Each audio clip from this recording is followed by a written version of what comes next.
começo por perguntar, o Governo fechou o negócio da EFASEC, o que é que o PSD quer ver esclarecido?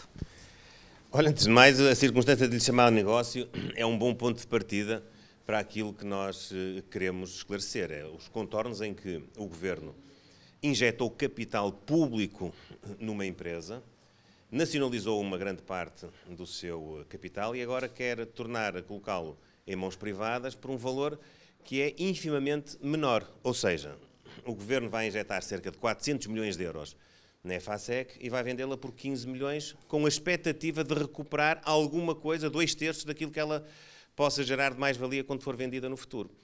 Ora, a questão que se coloca é saber porque é que o Governo fez isto, em que termos é que geriu a EFASEC neste período, quais são efetivamente os dados, os detalhes do negócio que foi ontem anunciado e quanto é que isto vai custar aos contribuintes portugueses. Porque há uma coisa que nós temos a certeza, é uma questão matemática. Injetar 400 milhões e vender por 15 é claramente um negócio ruinoso.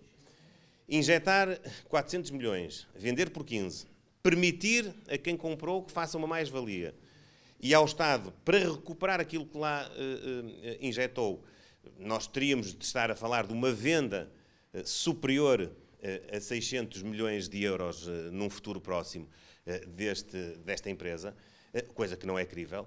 Aquilo que nós estamos, no fundo, a constatar é que, mais uma vez, o Governo do Partido Socialista salva empresas com dinheiro dos contribuintes. Isto não é, efetivamente, gerir bem os recursos públicos. Acha que falta transparência neste processo?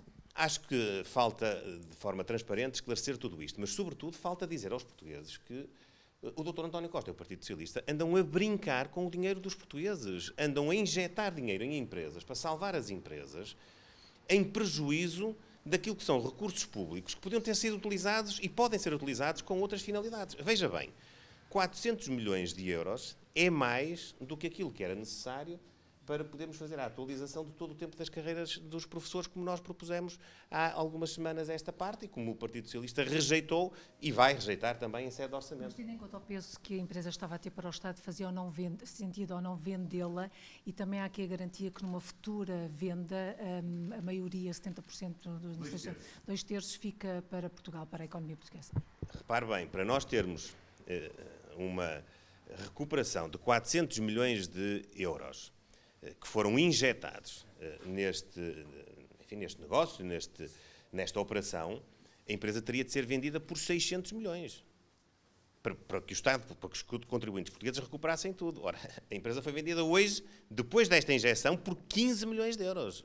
Vamos falar a verdade às pessoas. Mas, nós estamos a falar de um processo em que, quando foi lançado, aquilo que foi dito aos portugueses foi que o Estado ia intervir por via de afastar da empresa alguém cujo perfil estava a ser colocado em causa pelo compliance da mesma, para garantir a subsistência da sua atividade e que um ano depois iria regressar às mãos de privados, aparentemente sem nenhum prejuízo para os contribuintes. Ora, não só está hoje a ficar demonstrado que o prejuízo é enorme, é mesmo muito substancial, como não se percebe o que é que o Estado andou a fazer, porque é que tomou esta decisão e o que é que andou a fazer em todo este período. Portanto, nós teremos de ter esclarecimentos do Ministro da Economia, nós teremos de ter esclarecimentos de todo o Governo e do seu líder, e quero também aqui dizer que, se esses esclarecimentos não forem cabais, nós, no futuro, teremos de lançar mão de todos os instrumentos que temos à nossa disposição na Assembleia da República, nomeadamente um inquérito parlamentar.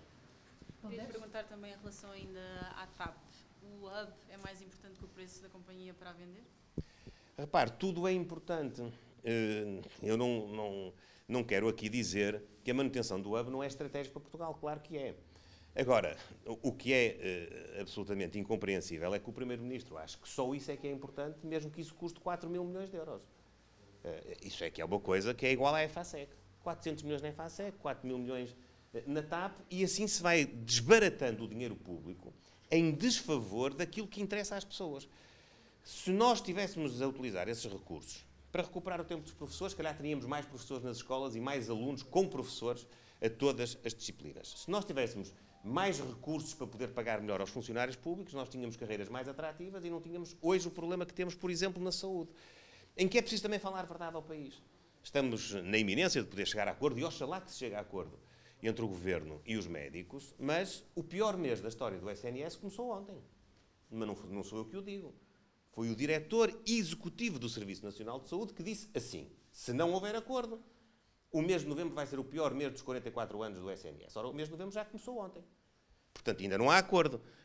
Foi ele que pré-anunciou. Os portugueses têm que saber que o Partido Socialista gera mal o dinheiro público, desbarata o dinheiro público, não aproveita aquilo que os contribuintes portugueses, pessoas e empresas e instituições estão a dar em impostos para poder reformular os processos de funcionamento da administração pública para servir melhor os cidadãos. Nós temos impostos máximos e serviços públicos mínimos. É isso que, infelizmente, aliás, também resultou do debate que tivemos em sede orçamental, onde depois daqueles primeiros dias, onde a aparência venceu tudo, e parecia que tínhamos um orçamento que iria aliviar a carga fiscal dos portugueses, isso tudo não passou de mais uma operação de marketing político, uma falácia. A verdade do debate do orçamento é só uma: não há alívio fiscal nenhum. Os portugueses vão pagar em 2024 mais impostos do que pagaram em 2023. E em 2023 pagaram mais que em 2022. E em 2022 pagaram mais que em 2021. O doutor António Costa e o Partido Socialista têm uma obsessão por bater os recordes de cobrança de impostos em Portugal. Foi um debate difícil para o PSD quando também temos um presidente a dizer que o orçamento segue o caminho certo. Não, o debate é um debate que é difícil para os portugueses, porque as consequências do instrumento que está em debate, que é o Orçamento do Estado, são mais impostos e uma vida mais complicada por via da insuficiência da resposta dos serviços públicos. Isso é que é o grande problema do orçamento.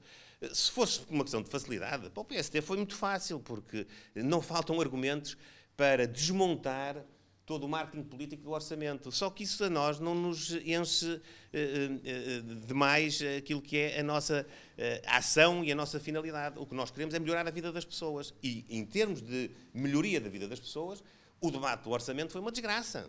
Uma desgraça, porque o debate do orçamento foi uma desgraça porque não trouxe nenhuma resposta aos reais problemas que atingem as pessoas. O encerramento, acho que teve uma intervenção que foi, de facto, a melhor de todas e que se destacou, que foi do professor Joaquim Miranda Sarmento. Diga uma coisa, em relação à saúde, amanhã há nova reunião entre os sindicatos e o Governo.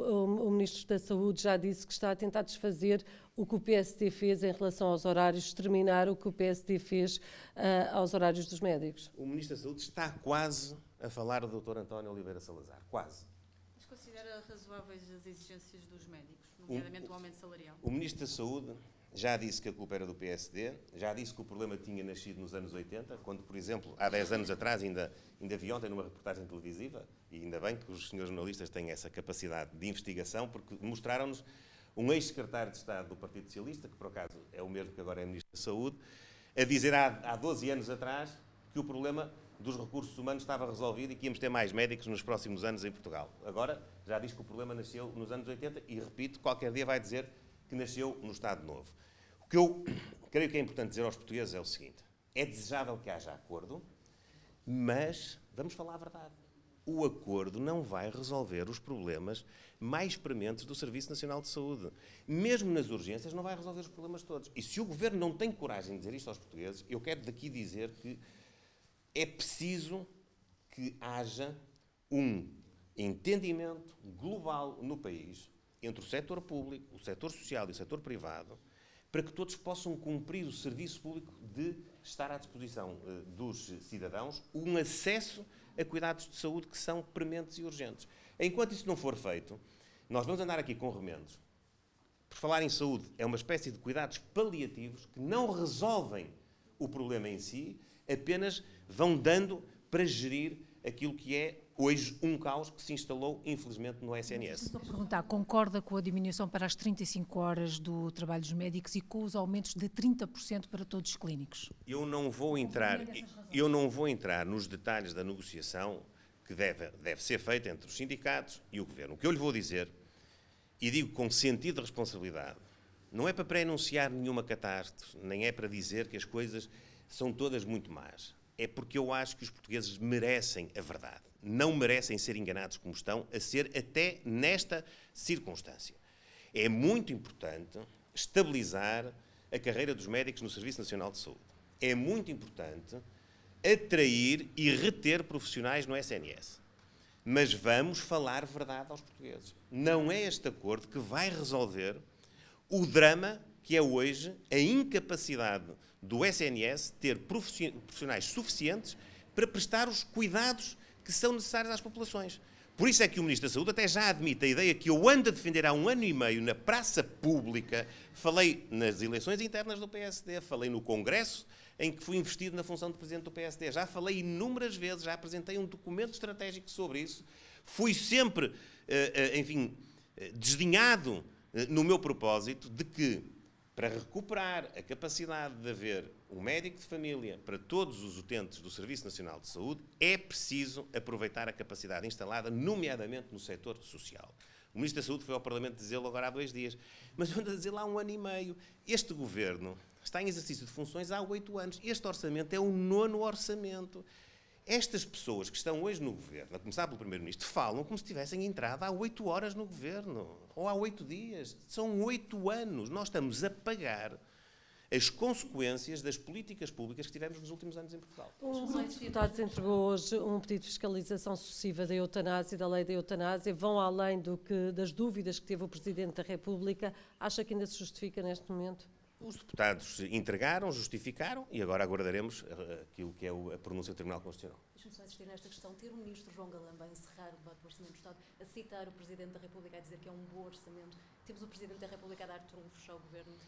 Eu não vou fazer o papel de comentador político.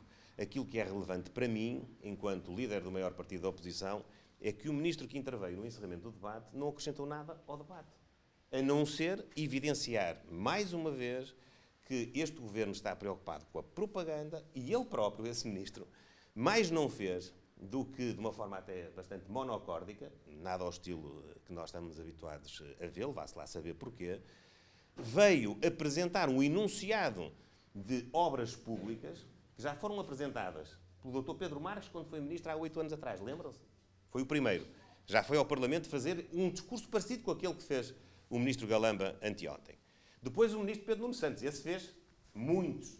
E agora, não sei, enfim, viu a bater palmas, portanto, presumo que esteja mais ou menos de acordo que o Ministro João Galamba é o terceiro que, em 8 anos, vai ao Parlamento dizer as mesmas coisas, falar sobre as mesmas obras, foi ao detalhe de falar de itinerários complementares. Portanto, veja bem, e de variantes a algumas localidades em termos de rodovia. Portanto, veja bem qual foi a dimensão que o Governo deu ao encerramento do debate. E esse é que me preocupa. Preocupa-me que, em vez de falar de respostas aos problemas reais das pessoas, se alimentem mais uma vez. Só não houve para o PowerPoint, porque o Ministro dispensou naquela ocasião. Obrigado.